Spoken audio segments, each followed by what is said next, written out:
2025 ഇവിടെ അവസാനിക്കുകയാണ്. ഇക്കഴിഞ്ഞ വർഷത്തിൽ നമ്മളെ വിട്ടുപോയ കുറച്ചു പേരുണ്ട്. നമ്മളെ വളരെയധികം സ്വാധീനിച്ച കുറച്ചു പേർ. അവരെ കുറിച്ചാണ് ഈ വീഡിയോ. മലയാള സിനിമയെ അന്താരാഷ്ട്ര തലത്തിലെത്തിച്ച സംവിധായകനാണ് ഷാജി എൻ കരുൺ. മലയാളത്തിൽ നിന്ന് കാൻ ഫിലിം ഫെസ്റ്റിവലിൽ ആദ്യമായി സ്ക്രീൻ ചെയ്ത വാനപ്രസ്ഥം ഉൾപ്പെടെ ഒരുപറ്റം കണ്ടന്റ് വാല്യൂ ഉള്ള സിനിമകൾ അദ്ദേഹം സംവിധാനം ചെയ്തു. ചലച്ചിത്ര അക്കാദമിയുടെ ചെയർമാനും കൂടിയായിരുന്നു ഷാജി എൻ കരുൺ. കുട്ടിസ് റാങ്ക്, പിറവി, ഓള് തുടങ്ങിയ സിനിമകളും അദ്ദേഹത്തിൻ്റെതാണ്. അദ്ദേഹത്തിന്റെ മരണം മലയാള സിനിമയ്ക്ക് വളരെ വലിയ നഷ്ടമുണ്ടാക്കി. മലയാളികൾ ഭാവഗായകൻ എന്ന് വിശേഷിപ്പിക്കുന്ന പി ജയചന്ദ്രൻ മരണപ്പെട്ടതും ഇക്കഴിഞ്ഞ വർഷമാണ്.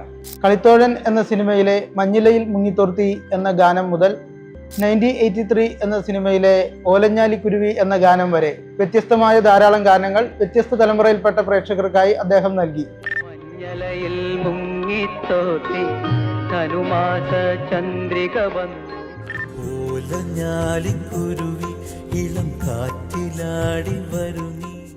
യേശുദാസിന് ശേഷം മലയാളികൾ സ്വീകരിച്ച മറ്റൊരു ഗായകൻ കൂടിയായിരുന്നു പി ജയചന്ദ്രൻ. അദ്ദേഹത്തിന്റെ മരണം മലയാള സംഗീത ലോകത്തിന് തീരാനഷ്ടം തന്നെയാണ്. പ്രേം നസീറിന്റെ മകനും നടനുമായ ഷാനവാസ് ഇക്കഴിഞ്ഞ വർഷം മരണപ്പെട്ടു. പ്രേമഗീതങ്ങൾ മുതൽ ജനഗണമന വരെ ഉള്ള കുറച്ച് സിനിമകളിൽ അഭിനയിച്ച അദ്ദേഹം പ്രേം നസീറിനോളം വിജയിച്ചില്ല എങ്കിലും ഒരു നടൻ എന്ന നിലയിൽ അംഗീകരിക്കപ്പെട്ടു. അദ്ദേഹത്തിന്റെ മരണം ജനങ്ങളെ ദുഃഖത്തിലാക്കി. തന്റെ സിനിമ കാണാൻ വരുന്ന പ്രേക്ഷകർ ഒരിക്കലും കരഞ്ഞുകൊണ്ട് തിയേറ്ററിൽ വിട്ടിറങ്ങരുതെന്ന് നിർബന്ധമുണ്ടായിരുന്ന സംവിധായകൻ ഷാഫിയെ നമുക്ക് അങ്ങനെ വിശേഷിപ്പിക്കാം. ഒരു കാലത്ത് മലയാള സിനിമയിലെ മാറ്റി നിർത്താൻ പറ്റാത്ത വ്യക്തിത്വം. കല്യാണരാമൻ, ചോക്ലേറ്റ്, മായാവി തുടങ്ങിയ സൂപ്പർ ഹിറ്റ് സിനിമകളുടെ അമരക്കാരൻ. ഇക്കഴിഞ്ഞ വർഷം നമ്മളെ വിട്ടുപോയ ഷാഫിക്ക് പ്രണാമം. ചിരിയിലൂടെ ചിന്തിപ്പിക്കുന്നയാളാണ് മലയാളികളെ സംബന്ധിച്ച് ശ്രീനിവാസൻ.